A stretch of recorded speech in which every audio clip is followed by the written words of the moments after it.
Scott, after 2 years of being our fearless leader, you abandoned us last week and we were rudderless. I mean, I thought I did a great job, but still, I resented having to actually put any work at all into prepping for RATSEC. How could you? I don't blame you. I resent you for it every week. But the great irony is that I was actually manning a rudder as I was leaving you rudderless. An actual rudder. On a sailboat in the Caribbean. And it was wonderful. Wow.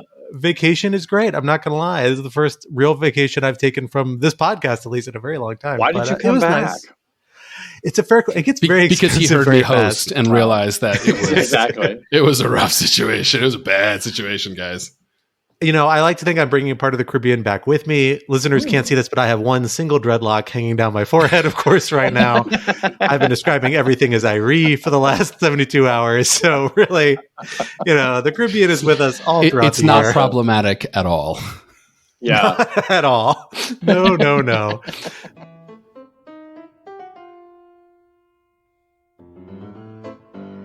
Hello, everyone, and welcome to Rational Security. I am one of your co-hosts, Scott R. Anderson. Glad to be back with you after a week away. And I'm here with one of my other co-hosts, Alan Rosenstein. The stalwart, never abandons RATSEC co-host.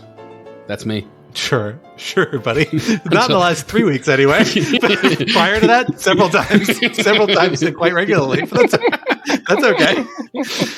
Yeah, but in the last 3 weeks, my attendance has been exceptional. Pretty good 3 weeks. I'll give you that. We are sadly without our third regular co-host, Quinta, who is on the road, bringing her show on the road, so to speak, or I think on vacation, more realistically. But we are thrilled to have brought in the big guns, RATSEC 1.0 co-host emeritus, Shane Harris. Shane, thank you for joining us today. Hello. It's so nice to be back. I'm just excited to sit back with the boys and have a little podcast episode. Exactly. I've undone my top button of my pants. I cracked a beer. I'm ready to. I got baseball in the background. He's got a no girls allowed with a Z instead of an S hung outside the clubhouse. Yeah. Just one girl. No girls. One can come in. That's it. No girls. These are the rules. Millhouse rules. Well, we are thrilled to have you back, Shane, as always, with us to talk over the week's news, because we've got some big news here to talk over in what we're calling the Lowdown Dirty Shane edition in your honor, because you are here to give us the lowdown on one of these stories, which you have been very involved in reporting on, along with a couple other stories that I'm sure have been on your mind as they have been on our mind. Our first topic for the week, Flight of the Valkyries. Recently leaked U.S. intelligence reports allege that Wagner Group Yevgeny Prigozhin, did I get that right? I think I got that right. Yevgeny Prigozhin? Yeah. Yevgeny Prigozhin. That was pretty good. Who has privately and publicly feuded with the Russian military leadership in recent weeks and even threatened to pull his mercenary troops from the conflict, has been in contact with Ukrainian intelligence and offered to share Russian troop positions in exchange for concessions around the disputed city of Bakhmut. Is Prigozhin trying to find a path to retreat? What do his actions tell us about the conflict? Topic 2, Jerky boy. Twitter owner Elon Musk has come under criticism for the company's latest bad call, censoring certain content at the request of the Erdogan government in Turkey just prior to national elections there. How should Twitter have responded to the demands of Turkish officials, and how has Musk's erratic leadership affected the company's approach to such issues? And topic 3, Bootlichter. CNN and its CEO, Chris Licht, are experiencing blowback from the decision to host a town hall with former President Donald Trump before an audience of his supporters, at which he repeated an array of lies about the 2020 election results, the recent judgment finding him liable for sexual battery, and his potential legal exposure for retaining classified documents, among other items. Was CNN in the wrong? How should it handle Trump and other candidates? For our first topic, Alan, let me hand it over to you to get us started. Sure. So to give just a little bit of context to the reporting on Prigozhin. So the Wagner Group, which again is this mercenary outfit that is playing a surprisingly large role in Russia's war in Ukraine and is run by Yevgeny Prigozhin, who I sort of still can't get over this backstory, started as Putin's caterer and then somehow parlayed that into basically a almost fully fledged alternative military because, anything goes. Sure, as you do. Troops got to eat. Troops got to eat and shoot people. So his troops have been at the center of the Russian forces that are sort of trying to keep the city of Bakhmut, which is vaguely in between Donetsk and Luhansk in the Donbas region in eastern Ukraine. It's been the site of some of the most fierce fighting over the last several months. Real, block by block urban warfare, very high casualties on both sides, particularly on Russia's side, particularly for the Wagner Group. And he has increasingly been expressing his frustrations at the lack of support that he feels that he is getting from the overall Russian military, particularly in terms of supplies. His troops have never been the best. It's in kind of an odd assortment of some very experienced veterans, plus appears to be random prisoners that he has plucked out of Russian prisons. Combine that with sort of really high level of casualties that they're experiencing. And Prigozhin, in a way that's, I think, almost admirable, has really been trying to stand up for his troops and get more resources. And the way he's done that is by making more and more sort of vituperative attacks on the Russian military establishment, and increasingly, and sort of most notably, even some veiled references to Putin himself, though he has claimed that his references to Dedushka, which is Russian for grandpa, actually did not refer to Putin, though that is how he is called often in Russia, but to some military commanders. And then the report from last week that is kind of the center and the most dramatic piece of information is that there's U.S. intelligence reporting that suggests that Prigozhin has actually reached out to the Ukrainians to offer them information about the location of regular Russian military troops elsewhere in Ukraine in exchange for them backing off from Bakhmut, something, again, that Prigozhin has denied because, of course, if it were true, that would be just straight up treason that probably even Putin, who generally likes having all these different centers of power in his military, probably because it makes it harder for the military to overthrow him, even Putin would probably have to respond somewhere there. And then all of this is also happening in the midst of a Ukrainian counteroffensive that has been many months in the making. It's sort of ramping up right now. It's already seeing some gains. So, both at a micro level in terms of the Wagner troops in Bakhmut, and then sort of at a macro level in terms of Russia's general campaign in Ukraine, Russia's seen better days. So, Shane, let me start with you. You've been doing a lot of reporting on this. Do you think that Prigozhin is really reaching out to the Ukrainians to get them to fire on other Russian troops? Well, I think that that he did call them and make such an offer. I don't have any doubt about that for a couple of reasons. One is it's reflected in these intelligence documents, which so far have all proved to be accurate in terms of what signals intelligence are actually, saying was captured. So that he called and made the offer, yes. We confirm with Ukrainian official that he did that. The question is whether he was serious about it. I think, was this some kind of information operation or a head fake? Did Putin know he was doing this? Is it some kind of trap? Ukrainians I talked to allowed that he could have been trying to play them. And U.S. officials also were skeptical, about whether this was really a real offer or not. So there's a little bit of, a difference of opinion. But that he's in touch, Prigozhin, with Ukrainian intelligence, everyone agrees that. Even he acknowledged that, in his weird, rambly way, as he does when he responds to journalists' questions by posting messages on his Telegram channel.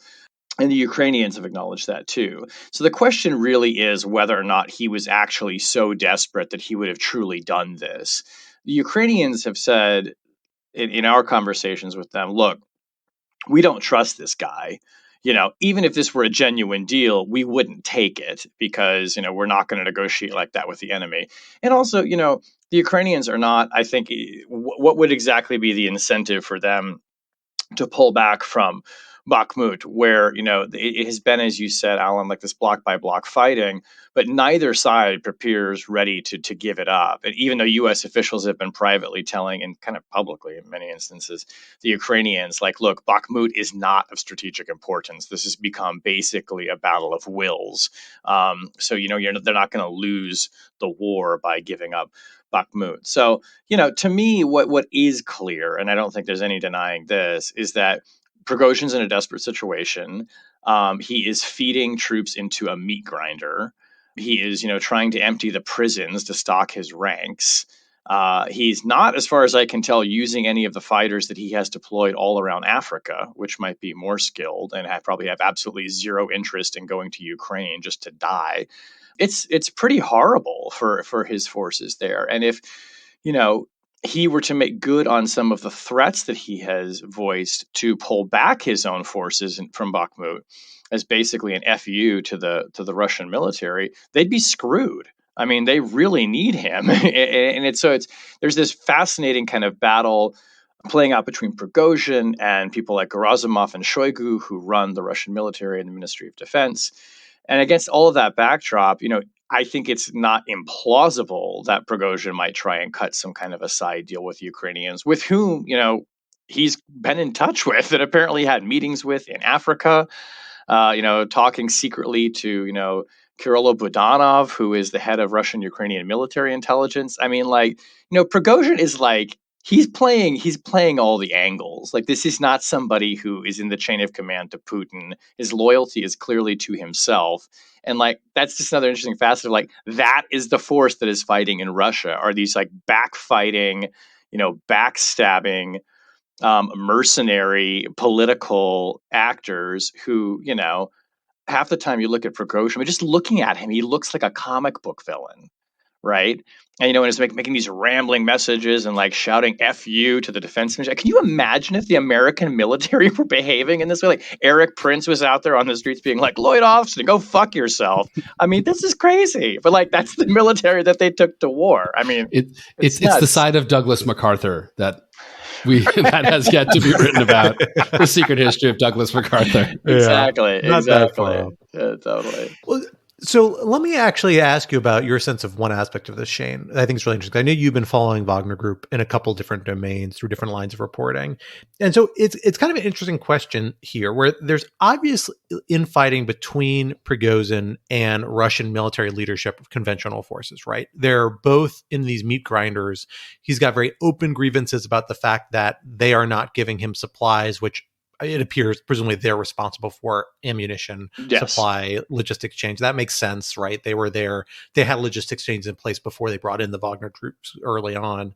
So it's not like Africa with small deployments. We know that they have the regular military, at least according to some reports I've seen, although I don't recall the exact details, but if I recall correctly, are actually pulling from the same pools of inmates and other folks that Prigozhin was recruiting Wagner troops from to throw more people into the meat grinder. It's a brutal situation. They're obviously at loggerheads here. But does that translate into distance from Putin? It strikes me as a little bit of these crazy stories when we read histories of the Soviet Union or other really extremely personality-centered authoritarian governments, where you get these incredible, cabinet Politburo internal politics that are brutal and cutthroat because there are no institutional limits around, what you can accomplish. It's all about your appeal to this one individual and jockeying around that expression. Because I could easily see this playing into Prigozhin trying to make a better case to Putin vis-a-vis the regular forces, saying, you need to listen to me more in this area. Maybe that's because he wants to protect his troops or his business better. Maybe it's because he actually thinks he'd be better at it militarily, although it's hard to buy it. But he's somebody who's so reliant on Putin. Again, I mean, he basically was Putin's caterer, and he's now evolved into this role. And, if Putin says, well, no, you can no longer pull from Russian bases, or you can no longer use, Russian veteran networks to recruit from, it seems like Prigozhin's going to be out of business pretty quick.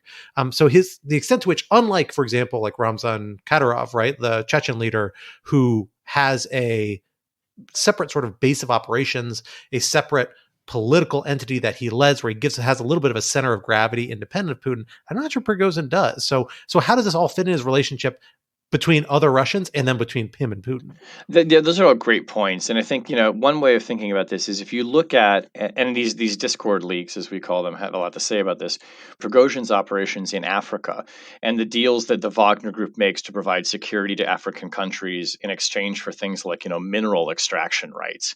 I mean, he's building an empire in Africa and building power bases there. And you see him really building up Wagner as a force that is distinct from Russia. And what I read in that, I think another analysts probably do too, is that is evidence of, him being his own man, and perhaps even realizing that maybe he's hitched himself to, a loser with this, war in Ukraine, but also to Putin. It's interesting, as they're close still. I think he's still considered an ally of Putin. I think that there's been some distance in that relationship. I mean, we were careful not to call him, I think we called him an ally of Putin in the story, and we chose not to call him a close ally because it seems from our reporting that there's distance growing between them. And, and there has been speculation, I think, kind of informed by the things that Prigozhin has said publicly about military leadership in Russia, that maybe he would want to be the Ministry of Defense chief, or he'd want to sort of take over. I think so. There's question marks around this, but like what's so interesting to me is like you see Prigozhin in so much of his criticism saying like this war has gone sideways, right? Like we're losing. He's not saying that, but he's like, these guys who are running the war are making the wrong decisions. Others have tried to telegraph that to Putin as well. I don't know that he has gone against Putin, which I think is probably one of the reasons why there's some skepticism in the US and in Ukraine about whether or not he genuinely meant it, that he would, do this deal with Ukraine and swap troop locations.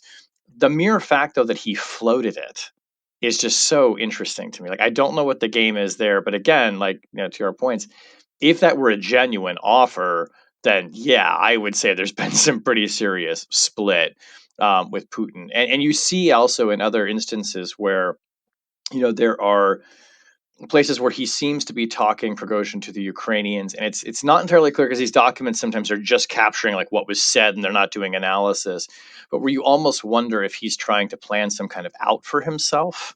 Like, does he think the Ukrainians are going to rescue him or would take him in? I don't know, but I mean, he is clearly playing a lot of angles, and it's fascinating because these documents give you a window into that.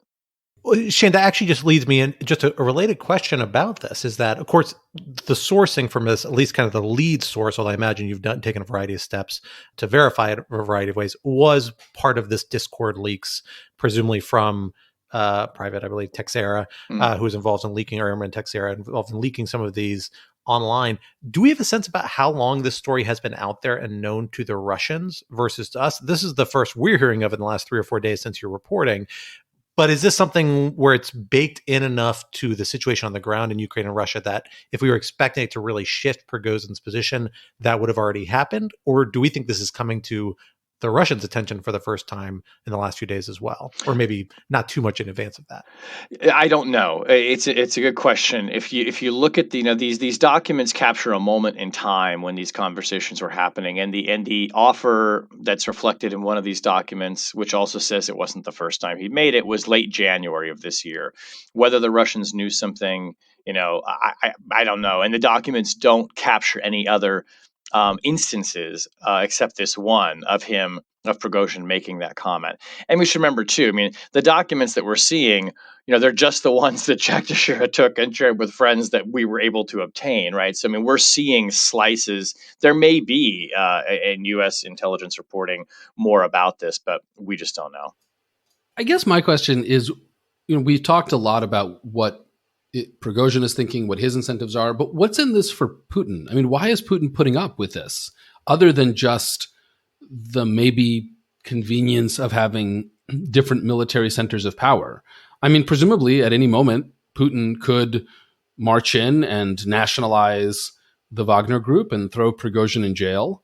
And if that's the case, why hasn't he done it? And if he hasn't done it, is it because he doesn't think he can do that, because he thinks that the Wagner Group would rebel? And if that's the case, then should we maybe up our priors as to the potential fall of the Russian government if Putin is scared of this mercenary outfit that he has built up and supplied and patronized?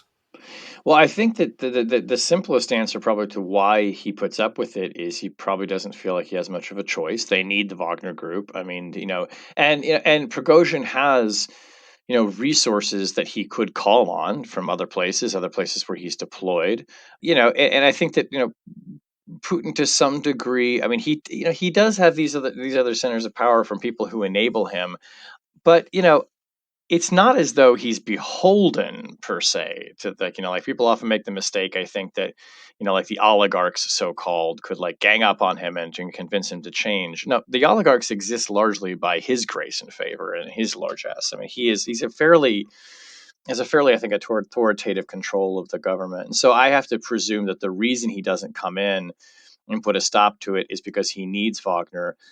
also related to that, you see this in the documents as well, where the Russian Ministry of Defense officials are hearing Prigozhin air these complaints and criticize them and say we're not getting enough supplies from the Russian military. And privately they're saying like, crap, we got to figure out a way to counter this, because like he has a point, he may in fact be right that we're not supplying him properly. So I think that that also probably gives you some sense that Putin may have realized that he can't afford to shut Prigozhin down, that he needs him.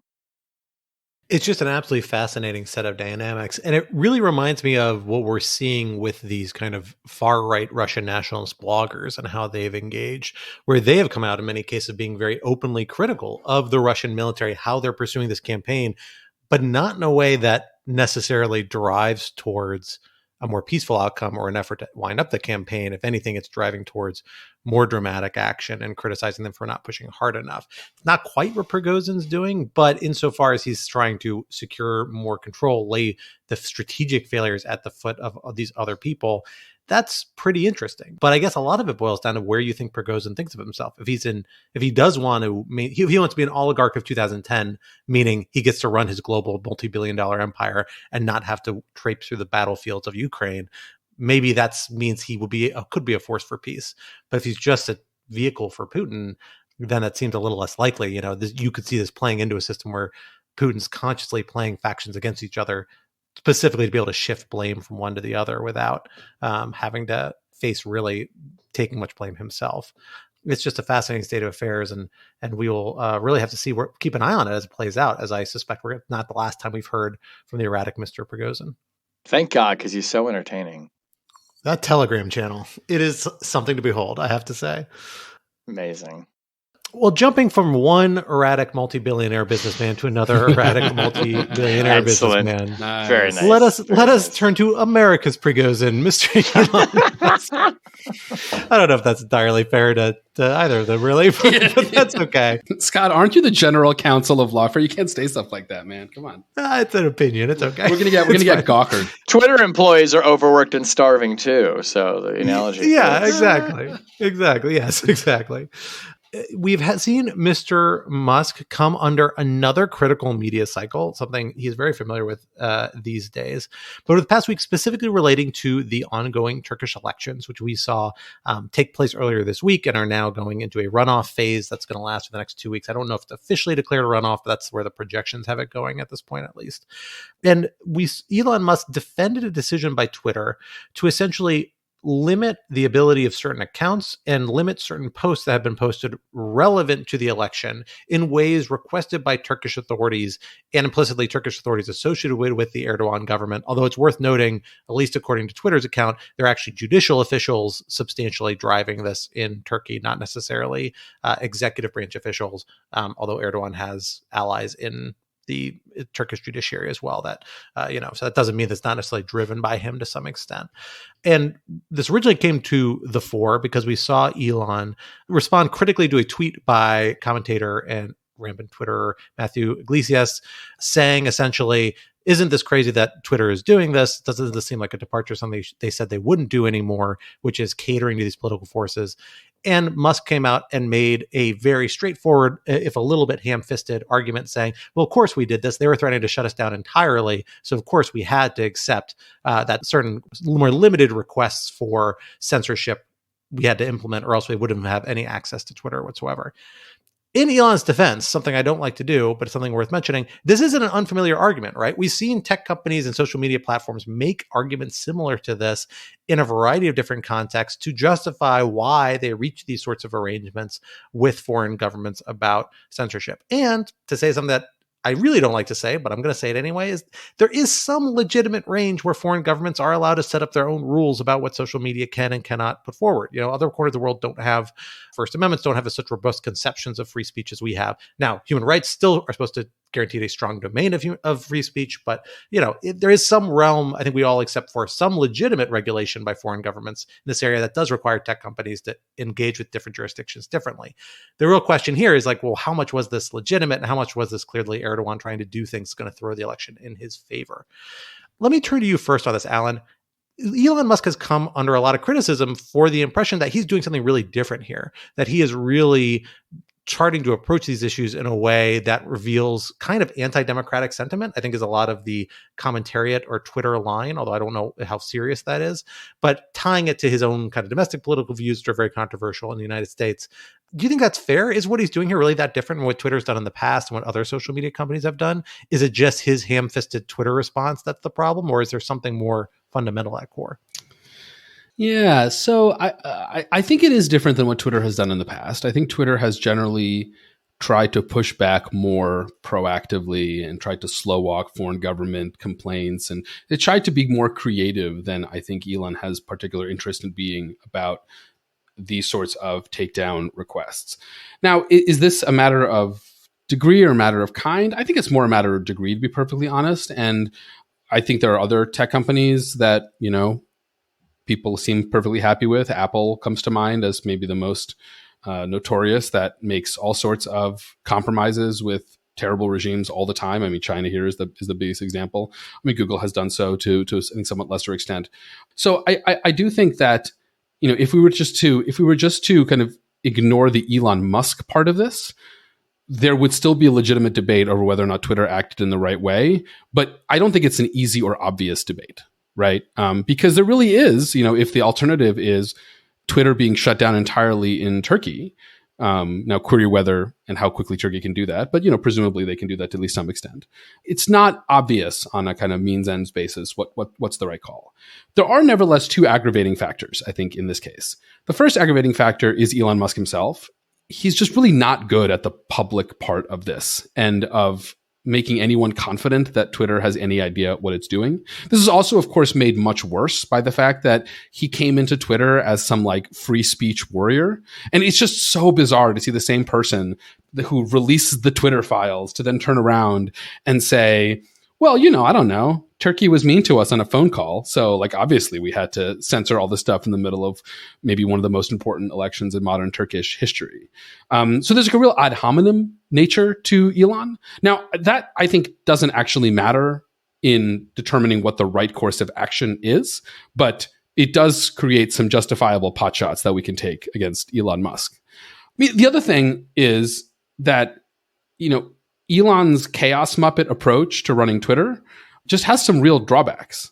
One of my favorite features of contemporary journalism reporting on Twitter is that at the end of every story involving Twitter, there's usually some version of this line: "We reached out to Twitter for comment, but they no longer have a press office, and all we got was a poop emoji email."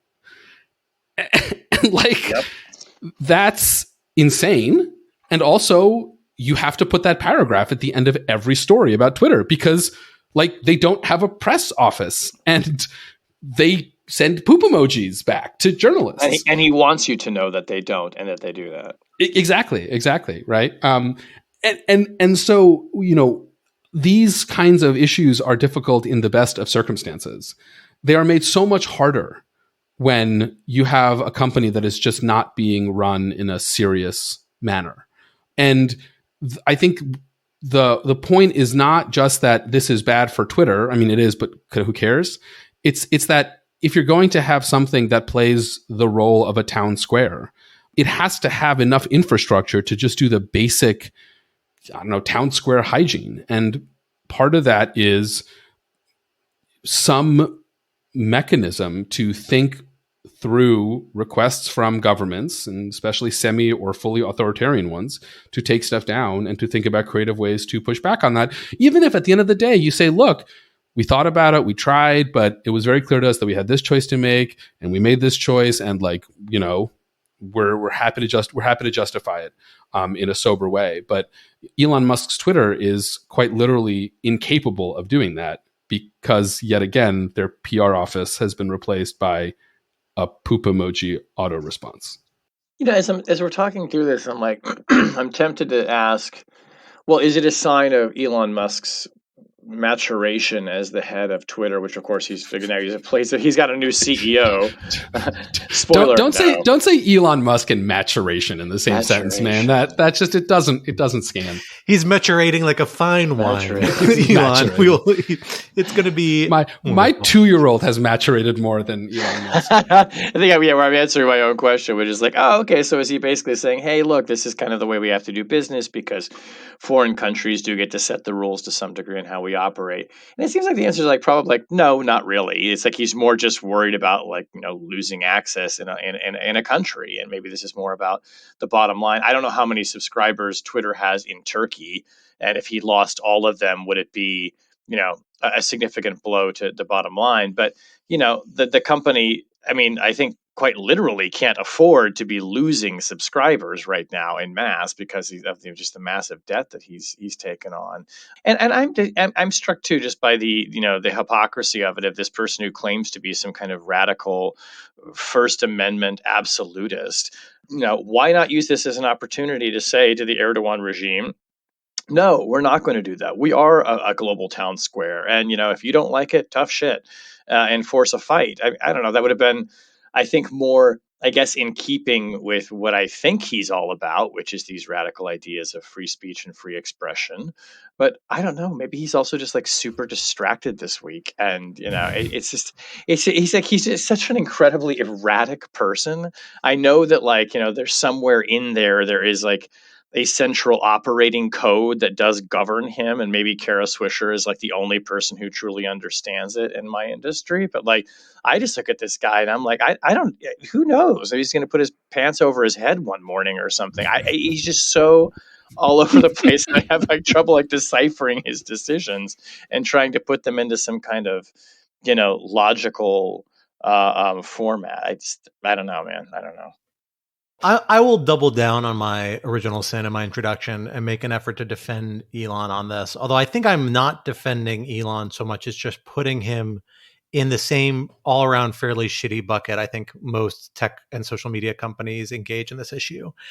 And it really boils down to this, I think, which is that particularly social media platforms, I'm going to particularly focus on them, their calculus here is entirely one of their own making an assignment of value.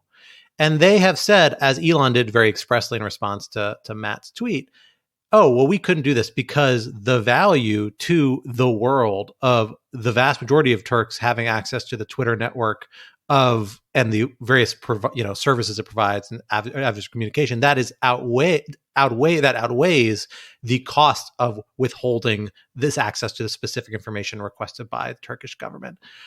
That's a totally made up calculus. And it is one that is entirely self-serving for these companies. And Twitter is not the only one to break it out. Elon's Twitter is not the only one to break it out. Twitter has done it in the past. Facebook has done it in the past. Lots of social medias have done it. Social media companies have done it in the past. TikTok is trying to do kind of the inverse of that argument now in their very aggressive public relations campaign around the United States to push back against it being deplatformed here in the United States, essentially. And the honest to goodness truth is that I actually don't think that calculus is that accurate in these cases necessarily, or at least it needs to be critically engaged a lot more closely. What is the actual social benefit of a platform like Twitter if it cannot touch on the issues that are essential to democracy? And if you accept that a regime can rule those out, then I think its overall value for all users really drops a lot. The fact that I can still get cat videos doesn't really mean a lot. If you're going to accept that this is a socially beneficial corporate enterprise to some extent. But then on top of that, you're really understating your own leverage. If the Erdogan government had been experienced by Turkish voters of shutting down Twitter 4 days before the election, the Erdogan government would have suffered electoral pushback. I'm pretty confident of that. You had a lot of leverage over this, Elon. That's kind of absurd. But that's true of all these social media companies that accept a lot of these limits. Like China, maybe, frankly, you have one of the better arguments, although I don't find it persuasive, because China is probably in a position where they could set up a Twitter or Facebook or other social media alternative. And that's kind of what they did when a lot of social media companies did eventually push back. Now they've got their whole own ecosystem there. But most governments can't do that. Most governments aren't going to, and there are going to be political ramifications if they even try. So these companies, I think, so often just use these made-up value assessments to get out of situations, do things that are beneficial for them from a business perspective, while staying under this kind of very, moralistic lens that social media companies like to cast on themselves. And I think it's mostly bowl. And I just don't think Elon's that different in employing it. He's just kind of more frank and less clever about it. And and to bring it back to Alan pointing out, that whenever journalists make an inquiry, they, PR and Twitter sends back a poop emoji. The blowback to this decision that Twitter made has been pretty significant, including among some high-profile Turkish Americans and celebrities, etc. And it doesn't really seem like Elon really gives a crap, right? I mean, as I wonder if like the reputational damage of something like this to Twitter isn't really his concern. Which, if that's the case, and even if it's not the case, frankly, I do wonder still, like, what is his long-term goal with Twitter? Because I don't. Something tells me it's not global town square. Like there's something else going on here, and I don't know whether. I don't mean to make that sound sinister. I just genuinely don't know what his plans are. But this seems like a very telling moment if, he suffers the obvious blowback, which is you're a hypocrite on free speech, doesn't really seem to care all that much. And I know they're saying that they're fighting some of the court orders and things like that, but maybe this is telling us about sort of, maybe this is Elon telling us like, no, this is where I'm going. Like, this is, don't mistake me. Like, this is actually part of the plan. Like, I will kowtow to governments in order to keep, the network running for whatever purposes I have in mind. Exactly. And it's just a fascinating this appointment of the CEO that I think a lot of people, including us, have kind of cast aspersions on, and being how serious. It's actually kind of a seminal moment for the company in a lot of ways, right? Because the thing Elon's able to avoid is just actually operating like a business. Because for him, it's a hobby. It's something that he can take big losses on, evidently, and be comfortable with, at least for all outward appearances. He's hopefully losing sleep over it because it's just an ungodly amount of money that he's willing to throw away into this without a clear avenue out. A CEO with any sort of control of anything along the lines of what Elon's suggesting he's going to give to this woman who's taking on this position is going to have to think about that differently. Even if they don't have shareholders to report to, even if it's just Elon, they've got employees to pay. They've got their own salary to cover. Yeah. They've got to show a successful business model. They got their own reputation, for God's sakes. Like, they're hiring a pretty serious person coming in from other work in the space who's going to want another job after this, after Elon, deep sixes the company. And so that's going to be a real point of tension. And if maybe Elon's willing to hand over that authority, frankly, that's what he's done with his other companies, Tesla, SpaceX. Like, he is, by all accounts, public, and I've known people at these companies have talked about it. Elon is just a very weird person who's kind of airdrops in, messes around, often very much on the technical science, like product development side, which is what he says he wants to do with Twitter as well, in very intense and frankly fairly disruptive ways, but in ways that might have positive outcomes to some extent. But all the business side gets left to the people whose job becomes managing Elon and then managing the business. And maybe that's direction we're moving in. And then maybe Twitter starts to look more normal because this is just so abnormal and so hard to reconcile with any sort of organizational or institutional interest. This could be a moment where Twitter actually takes a turn. It's all about how much of the reins Elon's willing to give up, I think. I opened a Blue Skies account today, or a Blue Sky, as we're calling it. You were one of the vaunted invitees to Blue Sky. And a very nice person sent me an invite code, and like it's so funny because people are. It was Quinta, and she invited you before us. We're furious. It was not Quinta. I will not reveal my source, but it was not Quinta. But people were on there today, being like, "Oh God, this is like Twitter 2008, 2010, when everyone was just more chill and relaxed." And like, I don't ever remember Twitter being that chill or relaxed, but that's kind of a nice thing to think about. It's like, oh, what if it's just like the nice social network and it's just fun? And the fact that it kind of felt like a little bit of a breath of fresh air. Maybe that won't last, but I don't know. That's kind of good. And I like the interface. It kind of reminds me of Twitter. As someone who rode the Mastodon hype train up and down, I am very optimistic that Blue Sky. You were shoveling the coal on that train for like a solid year and a half. I was. I mean, look, I am optimistic that the combination of Mastodon's decentralized model plus Twitter's engagement at all cost user interface might actually, and algorithmic newsfeed might actually, Blue Sky may be it. We'll see. I mean, look, it looks like Twitter, you guys. It does. It looks like Twitter. Well, I wouldn't know, Shane. Blue Sky, what the hell? Isn't it marvelous how much it looks? Look at my name right really here. Does. Look at those Some son of a hearts. bitch already took Shane, by the way. I thought I would get early enough in there and it'd be like, at Shane. They're like, sorry, taken. There aren't that many of us, damn it. At least I got Shane Harris, so that's fine. But, that's pretty good. By the time I get in there, I'm going to be Scott Richard Anderson. I'm going to do the whole name because every other Scott Anderson. Scott R.R. Anderson. Exactly. It's going to be infuriating. Well, from one media mess to another media mess, let's talk about the town hall. And I will just say, and I can say this because Shane already dropped an F-bomb, so we've earned our explicit content rating today. You guys got to keep that up. That is part of the tradition. Like 15 minutes, babies. 15 minutes to this podcast. into the town hall, I got on our Slack and just wrote, "What the fuck is going on?" So what was I referring to? Like a sailor. Yeah. So I think, as everyone knows now, Trump had a town hall on CNN last week where CNN went to New Hampshire and, intentionally or not, found a bunch of MAGA supporters, put them in a room with Trump, and then sent out poor Caitlin Collins, who is, otherwise a perfectly good reporter. And I'm sure in any other context would have done a great job. But sadly, when you're dealing with Donald Trump and you're trying to fact check him in real time, it is very, very ineffective. And we heard, an hour of just peak Donald Trump. I mean, within 30 seconds, he was lying about the rigged 2020 election. He may have re-defamed Jean Carroll again, which is very impressive since just days before he had been found liable for defamation and sexual assault. So I don't know. Hopefully she's about to sue him yet again. And it was just the worst of Trump. I think coming after Trump's somewhat desultory announcement of his candidacy, it really, I think, cemented the fact that Trump is still very much in it. He's still very energetic. He still has the magic. I mean, he's still, in his own sick, twisted way, an absolute genius of propaganda and of using the media to his advantage. He's clearly the front runner for the Republican nomination, not just in terms of polling, where he's, I think, 35 points in front of DeSantis, but also just in vibe, frankly. And, we could talk about what he said and what it says about Trump. I don't think there's that much to say there. I mean, it's nothing that we haven't known for more than 6 years now.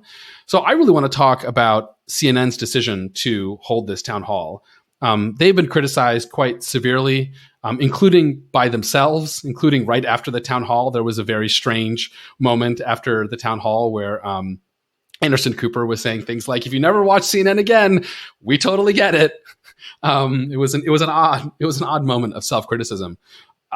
I will say I'm very much on the burn CNN down wagon. I'm still quite angry. But Shane, you're the journalist.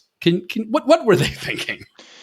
Boy, one's tempted to say, like, who the hell knows what they were thinking? Or one's tempted to say, hey, he's great for ratings. Look, from a pure journalistic standpoint, having the front runner for the Republican nomination in a town hall makes perfect sense. But this is Donald Trump. This is a unique individual with whom we in the press, and CNN included, has 6+ years of direct experience, which should have told anyone that this is exactly what he was going to do. I was talking with a friend at CNN before the town hall, who will remain nameless, who was saying, well, there's some people who think that he's kind of doing this because he wants to try to maybe, soften his image a little bit and kind of try and recapture some of the, the women voters that he, to be clear, will absolutely need to have in the handful of counties that are going to decide the next presidential election if he's the nominee. I mean, that may have been total wishful thinking. Like, this is very much like the frog and the scorpion thing. It's like, CNN was the frog that gave the scorpion a ride and he stung them. It's like, it's in his nature. He is going to do this. And of course he was going to do it the day after he was found liable by a jury in New York for sexually assaulting E. Jean Carroll. Like, one would have thought that, the ounce of humility that might be in there would have said, like, maybe this is a bad idea to lean into that. Nope. Because he doesn't know how to do anything else. And the crowd was clearly with him. I have real questions about how CNN, if at all, vetted that crowd, because they can take steps to ensure that, who is in the audience. I mean, maybe they're undecided voters, but whatever. So, I don't know. And I think that, it's this whole event for me. Like, I actually said to this same friend, I said, I feel like in a way you guys kind of walked the plank tonight for the rest of us in media, because now CNN or any other network would be perfectly defensible for them to say, we are not doing a live television interview with this person. We're not doing it.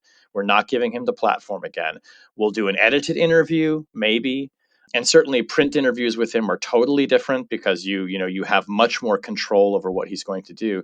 But in a live session like this, he is going to do precisely what he did. He's going to turn it into a chance to not just steamroll the moderator, but to air all of these falsehoods all over again.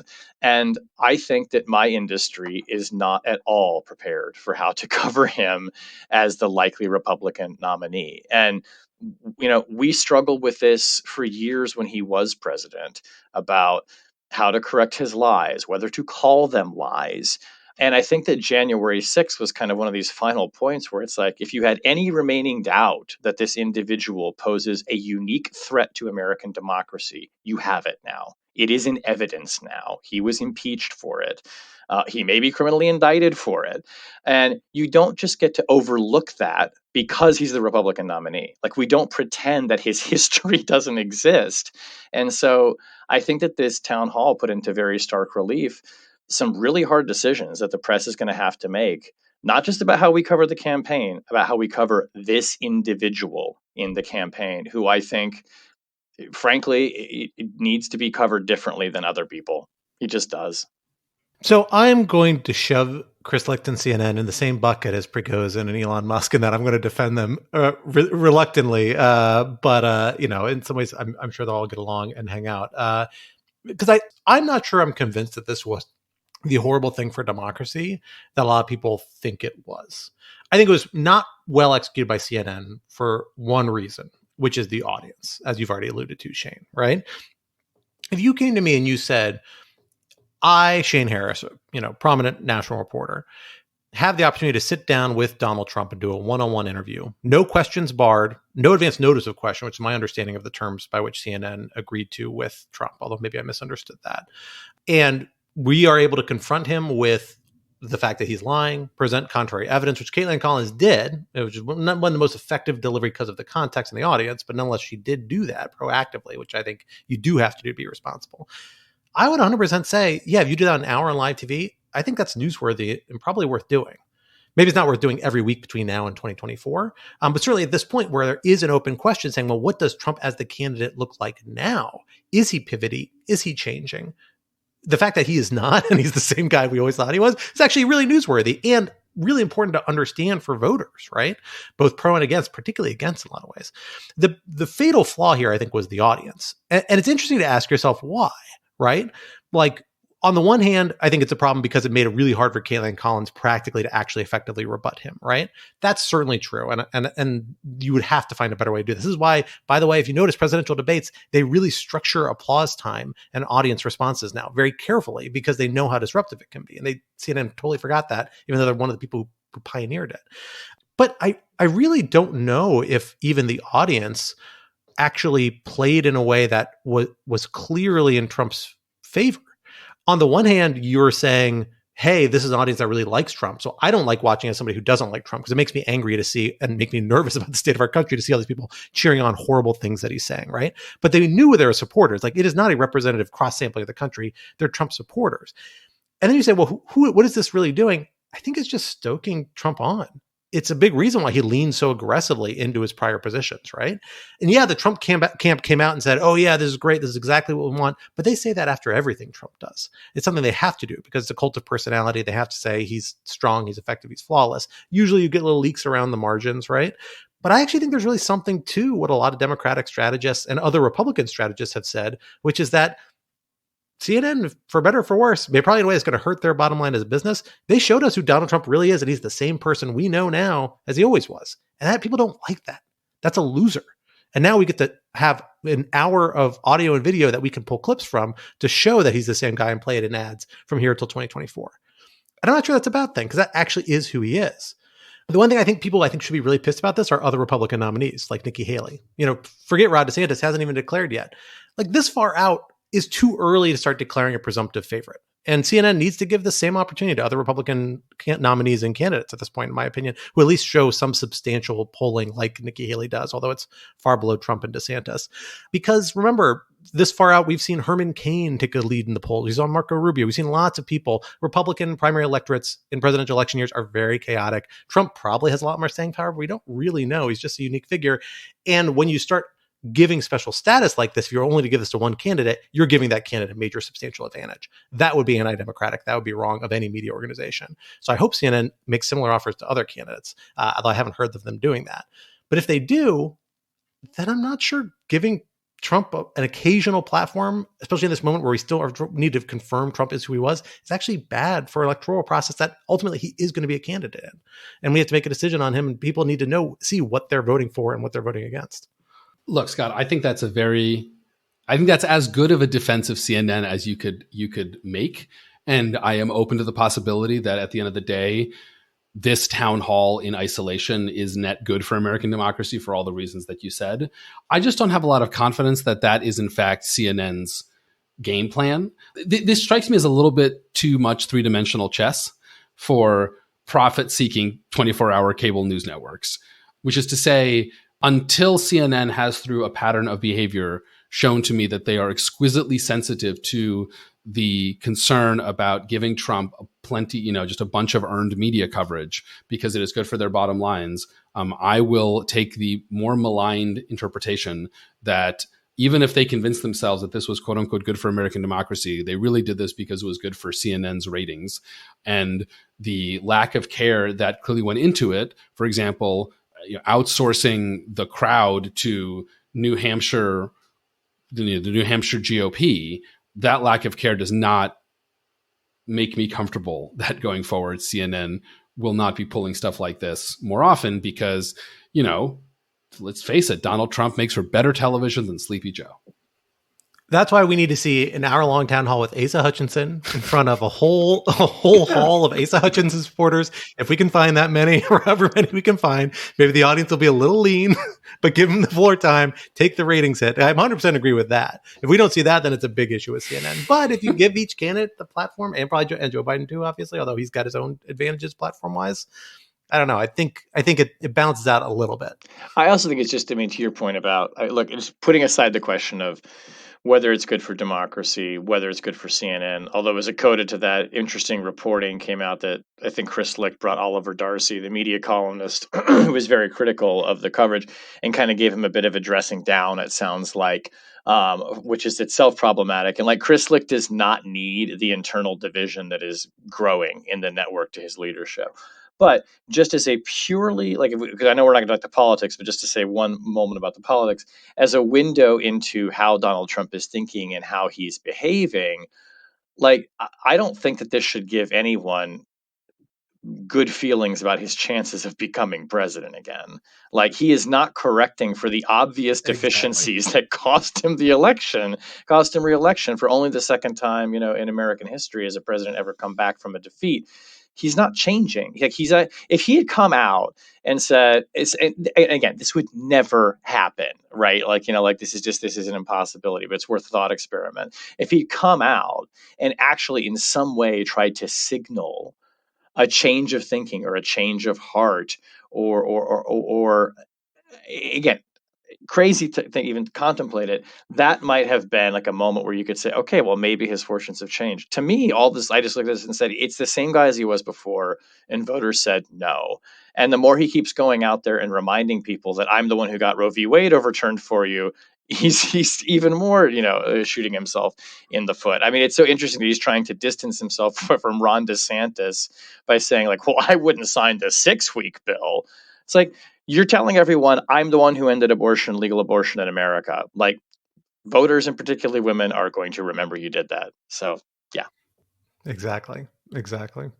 As a last point, whenever the head of a network or a publisher of a paper or whatever is giving a kind of a dressing down, like it's purported that Chris Licht did Oliver Darcy, it raises the obvious questions about whether you have actual editorial independence in your news organization.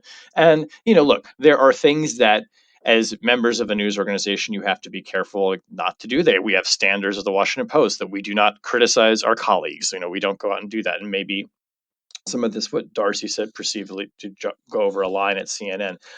I just think that for a network that is already straining, I think, under some criticism about the direction that Chris Licht is going, it's going to be difficult for him if he is seen as trying to basically, and I'm not saying this is what he's doing, but if he's perceived as trying to tell his reporters, shut up on the criticism of the network, don't question our decisions, that's going to just foster more ill will inside the organization, which is not something that I think Chris Licht wants at this point. So it's a very tumultuous time at CNN. And I think that it's not a great look to be seen as saying to your media critic, who is there to, after all, criticize the media of which you are a member, to cool it and basically to pull punches. I couldn't agree more. Whatever happened to ombuds people? I miss a good ombuds person. A lot of them were, the editors didn't like them and told them to go bye-bye. Well, folks, we will have to leave the conversation there for now, but this would not be Rational Security if we did not leave you with an object lesson or 2 or 3 to ponder over in the week to come until we are back in your ears. Alan, what do you have for us this week?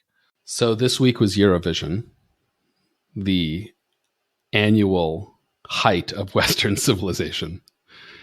And I want to use this opportunity to plug what I still think may be the single funniest thing that the New Yorker has ever published, which is Anthony Lane's 2010 just bravura piece on Eurovision titled Only Mr. God Knows Why.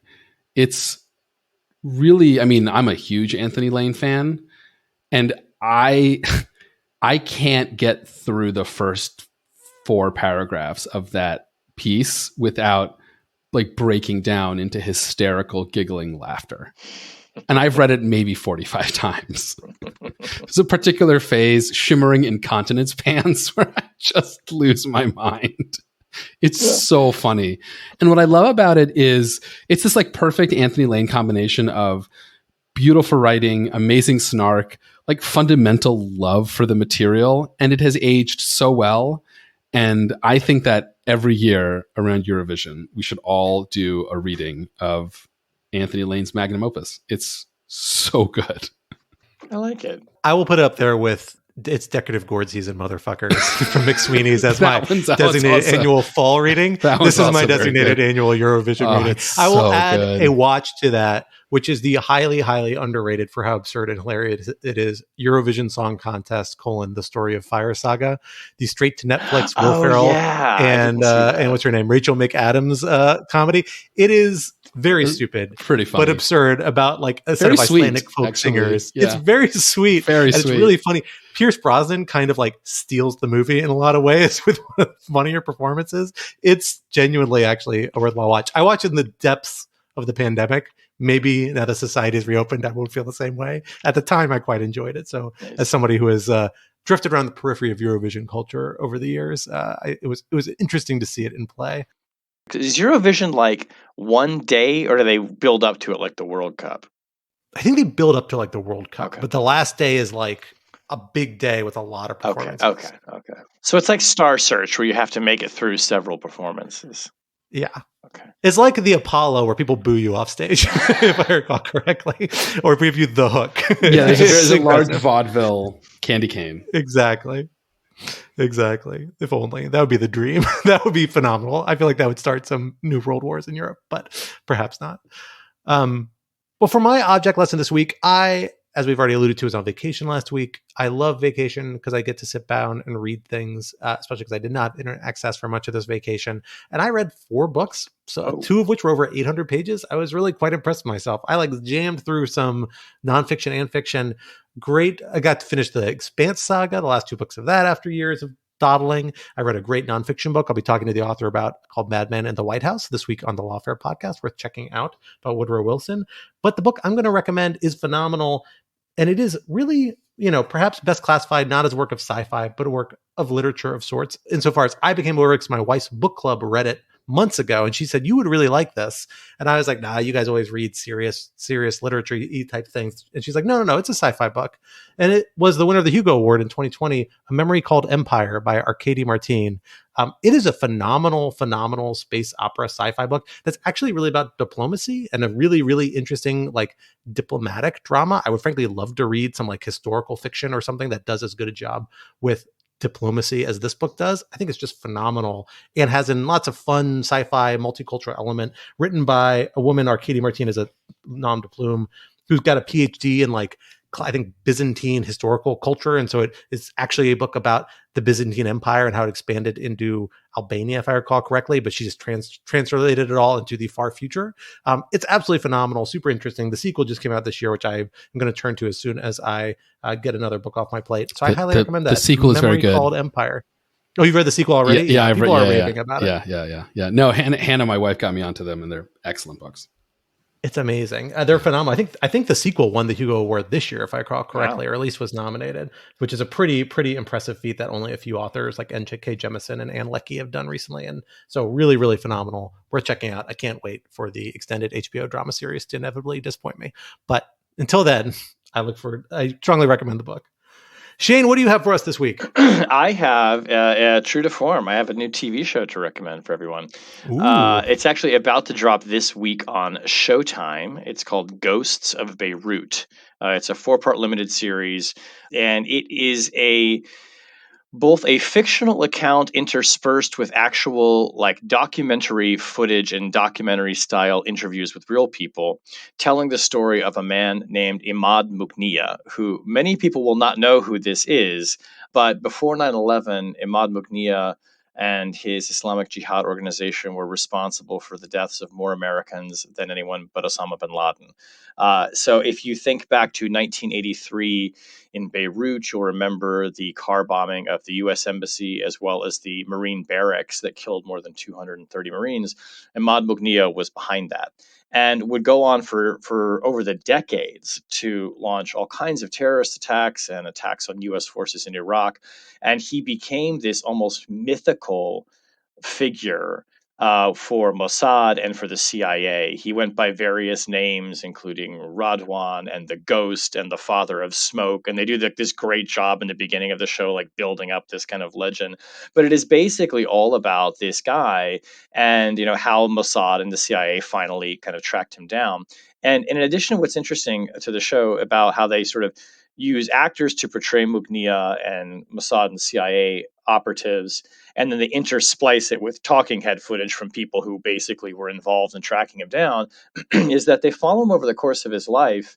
And, like, Mughniyeh is kind of a sympathetic character. Like, you don't sympathize for what he's doing, but it's an empathetic portrayal. It is very much trying to look at the story through the eyes of this person, who was young and in Beirut, during the violence there in the early 80s, became hardened against Israel, hardened against the Americans, and became, as he saw it, a freedom fighter and someone who tried to have a family, who tried to have children, whose marriage fell apart, who found a woman he loved. I mean, it's like he's kind of this. It's a very romantic kind of portrayal in a way, and again, not glorifying him remotely. But it's rare that I've seen a show try to handle someone who is, by all accounts, a villainous character, but to try and humanize him.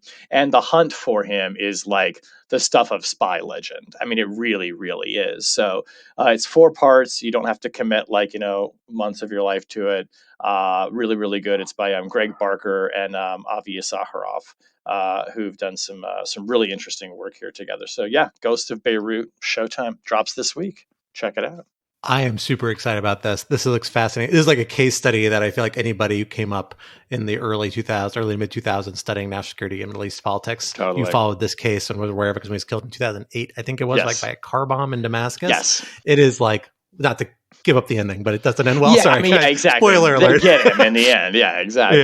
Exactly. It is wild. That's fascinating. I'm looking forward to this. And also, having Googled it while you're speaking, stars Dermot Mulroney, which gives us a great chance to play my favorite game. Is it Dermot Mulroney or Dylan McDermott? Yes! And the answer is I will never be able to tell, and I will never get it right. Yeah, Exactly. he. I won't say anything about his character, but he plays a real person in the show, and he's in it. And yeah. Oh, and for those who are want to see me interview the creators of the show as well as one of the actors in the show, there's a Washington Post live event this week that you can check out as well. By the time you hear this, it will have already occurred, but you can go Google that or go to WashingtonPostLive.com and see the interview. Oh, phenomenal. We're looking forward to that. Yeah. Well, folks, that brings us to the end of this week's episode. Rational Security is, like its forebearer, a production of Lawfare. While you're at it, visit lawfareblog.com for our show page with links to past episodes for our written work and the written work of our other Lawfare contributors. And be sure to follow us on Twitter at RTL Security. And while you're at it, be sure to leave a rating review wherever you might be listening. Also, sign up to become a material supporter of Lawfare on Patreon for an ad-free version of this podcast and other special benefits. Our audio engineer and producer this week was Noam Osband of Goat Radio, and our music, as always, was performed by Sophia Yan. And we are once again edited by the wonderful Jen Patcha Howell. On behalf of my co-host Alan and our special guest Shane Harris, I am Scott R. Anderson, and we will talk to you next week. Till then, goodbye.